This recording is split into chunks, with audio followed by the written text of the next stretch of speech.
আমরা তরুণরা যারা ডিমোরালাইজড ফিল করি এবং আমাদের মেন্টাল সেট আপ খুব বেশি পজিটিভ নয়, আপনি যদি পজিটিভ মেন্টাল সেট আপ নিয়ে না চলেন তাহলে আপনি জীবনে আপনার জীবনের অভীষ্ট লক্ষ্যে পৌঁছতে পারবেন না। অনেকে আমার ব্যাংকে আসেন, ব্যাংকে এসে লোন চান, আমি জিজ্ঞেস করি আপনার লোন কেন প্রয়োজন? আপনি কি অ্যানালাইজ করেছেন? আপনার ফাইন্যান্সিয়াল স্টেটমেন্ট দেখেছেন? আপনার ইকোনমিক সিচুয়েশন কি বর্ণনা করতে পারবেন? আপনি এত এত টাকা নিয়ে কত টাকা আপনি প্রফিট করতে পারবেন? No one can answer.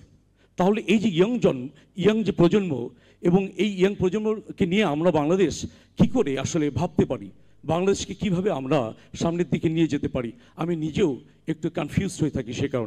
সে কারণে আমাদের এখানে যারা বক্তব্য দেন আপনাদেরকে ইন্সপায়ার করেন, সো দ্যাট আপনারা যেন ওভারকাম করতে পারেন আপনাদের ফিয়ার এবং আপনাদের যে এক্সপেকটেশন সেটা ফুলফিল করবার জন্য যা যা প্রয়োজনীয় পদক্ষেপ সেটি নিয়ে গিয়ে আত্মস্থ করে সেটি ডাইজেস্ট করে সেটিকে যেন আপনার মাঠ পর্যায়ে অ্যাপ্লাই করতে পারেন। সে কারণেই আমরা এখানে এসেছি, তাই না?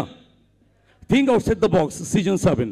এটি কি আপনার জীবনের সিজন হতে পারে, আপনার লাইফের সিজন হতে পারে যে একটি মাত্র সময়, 5 মিনিট সময়, 10 মিনিট সময়, অথবা 2 ঘন্টা 3 ঘন্টা সময় যেটি আপনি দিলেন আপনার জীবন থেকে। This is the best gift in your life if time is given to you. কেউ যদি সময় দেয় সেইটার থেকে বেশি ভালো কিছু গিফট আপনার জীবনে আর